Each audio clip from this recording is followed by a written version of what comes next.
يعني كيفاش يعني يجي إنسان يطلب منك يتوسل إليك بين قوسين الله أكبر. لربما.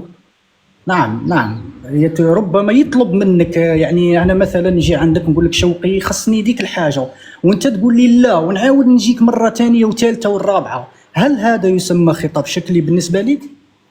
صديقي يبان لي راك كثرت شويه من سبيستون ولا هذيك القنوات تاع الرسوم لا لا المتحركه أخي، أنا هذه، نتكلم راهي باللغة واضحة وضوح الشمس. تقدر تقول لي الاداره الامريكيه الحاليه عبر التزام من الرئيس الامريكي دونالد ترامب ماذا قالت على العلاقات الجزائريه المغربيه؟ ماذا قال حول العلاقات عاود لي السؤال من فضلك. الاداره الامريكيه الحاليه ماذا قالت أه. على العلاقات الجزائريه المغربيه؟ وش هو الهدف تاع الاداره الامريكيه الحاليه؟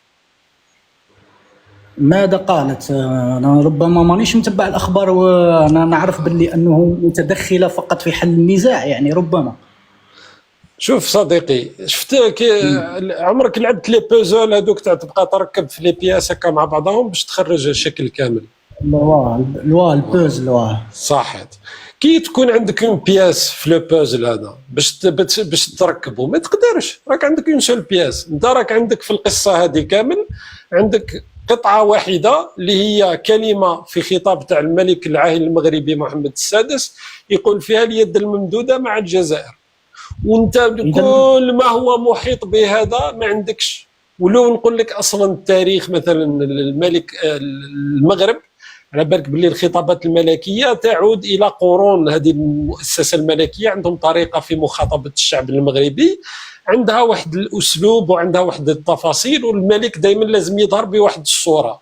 دونك الخطاب لما نقول لك الشكل هو انه موجود الكلام اللي انت تقراه كتشوف اليد الممدوده، لكن ما يختفي وراءه ولا ما يختبئ وراءه هو رسالات اخرى اصلا في جميع الدول. يعني باش نقولوا انه الخطابات السياسيه على العموم موجود الخطاب في حد ذاته، وموجود امور تختبئ وراء الخطاب.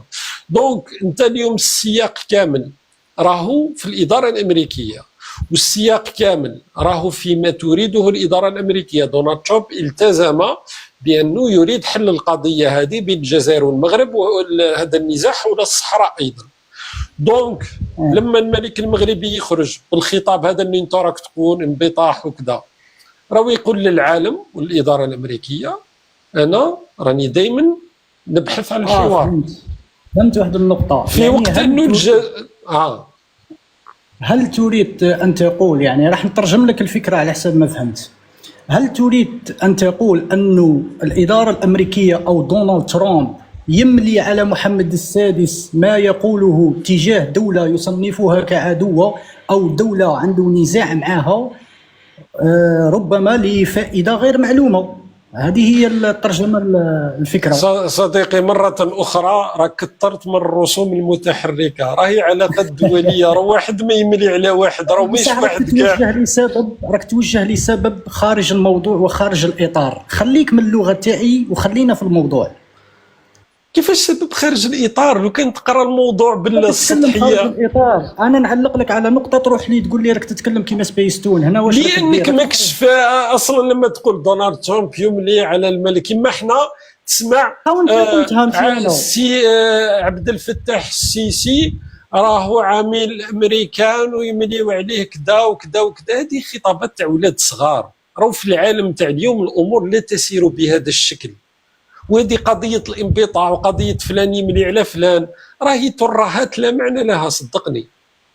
راهو كل بلد عنده هنا معنى لها. دوك نقول لك وراه المعنى هنا. لما تتكلم لي انت على نقطه اليد الممدوده وايجاد الحلول وفك النزاع وكل شيء، هنا واش راك باغي تقول انت؟ مثلا راك باغي تقول زعما راهم يحوسوا على حل؟ هذه هي اللي فهمتها انا، فهمتني؟ دروكا انت انا نطرح، خلينا نتوجهوا لنقطه اخرى او شطر ثاني افضل. دروكا اليد الممدوده، انا لما يعني نجي اجيد حل لهذا النزاع واقبل اليد الممدوده ونرجع العلاقات ونفتح الحدود ونولي عندي معاملات اقتصاديه معاك وما و و و و اين هي الفائده بالنسبه لي انا كجزائري او كمسير للدوله الجزائريه؟ الفائده في اليد الممدوده. السؤال واضح. الفائده في انه الجزائر تستجيب لليد الممدوده، هذا هو المقصود تاعك. راهي ما لا وجود ليد ممدوده اصلا، راني هذا واش قاعد نقول لك. الخطاب راهو خطاب براغماتي، معناتها الملك المغرب يقدم نفسه في صوره معينه، وهذه هي السياسه. راهو ماهيش كيما درك، وهذه كل دول العالم، كل الدول اللي تحاول انه تكون عندها صوره، عندها ممارسه عاديه في العلاقات الدوليه. ما يتكلموش كيما عبد المجيد تبون يقول لك احنا المواقف تاعنا تحددها انه الجزائر عندها 5,630,000 شهيد يا اخو.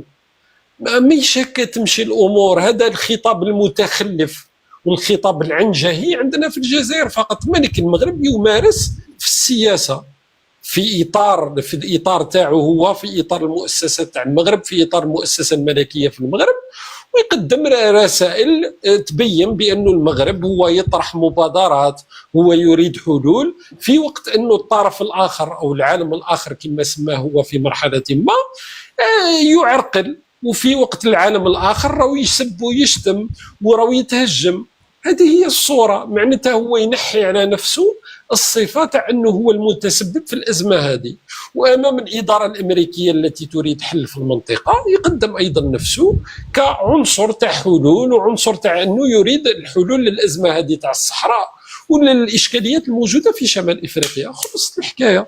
لكن اليد الممدودة ما اليد الممدودة، احنا لو كان استجبنا اليد الممدودة، لو كان استجبنا لها منذ سنوات، وكتحكي لي على الفائدة، لو كان رانا تخلصنا من المسألة هذه تاع الصحراء اللي استهلكت ملايير الدولارات من أموال الشعب الجزائري.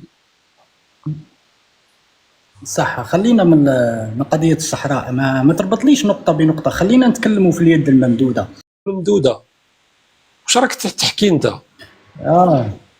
اليد الممدودة حول قضية الصحراء. يعني لازمك صديقي، لازمك تسمع، لازمك تبحث، لازم ما تاخذش حاجة مجردة، عنصر هكا تاخذه في الفراغ. أو كاين امور محيطه بها، كاين سياق كامل انت راك لا تتجاهله بل تجهله اصلا، وهذه راهي اشكاليه. صح. نفترضوا مثلا انه اليد الممدوده راك تقول حول الصحراء، نفترضوا انه احنا قبلنا اليد الممدوده، هل ستكون الصحراء مغربيه؟ الصحراء اليوم من فيها اصلا؟ يا اخي سؤال من فضلك، واجبني حسب السؤال. نقولوا احنا ما عندناش مشاكل مع المغرب، هل ستكون الصحراء مغربيه وهي يعني قضيه عالقه منذ 75؟ هي قضيه عالقه. لماذا عالقه؟ لماذا عالقه؟ هنا السؤال موجه ليك. هل القضيه عالقه بسبب الجزائر؟ البوليساريو اين ما يوجد البوليساريو؟ خلينا من البوليساريو، خلينا القضيه موجوده في الامم المتحده. قلت لي القضيه موجوده في الامم المتحده، لماذا عالقه؟ البوليساريو اين هو متواجد في هذه اللحظه التي نتكلم فيها؟ تما راك باغيني نقول لك على انه البوليساريو متواجد في تيندوف. هذه هي الهضره اللي راك ماني باغي والو، راني نسال فيك. انت قلت لي بان القضيه عالقه، احنا حابين نحددوا الاسباب اللي تخلي القضيه تبقى عالقه. البوليساريو اين يتواجد؟ البوليساريو في ارضه، في الجمهوريه الصحراويه الشعبيه عاودي نتوما بعتوا تيندوف وما خبرتونيش. ما على باليش، ربما انت راك ماكش مطالع، ماشي انا. وكتاش سلمتوا السياده تاع تيندوف للبوليساريو؟ البوليساريو او الشعب الصحراوي متواجد في ارضه، قلت لك في الجمهوريه الصحراويه الشعبيه المسلمه، وليس في تيندوف. وعاصمتها الرابوني.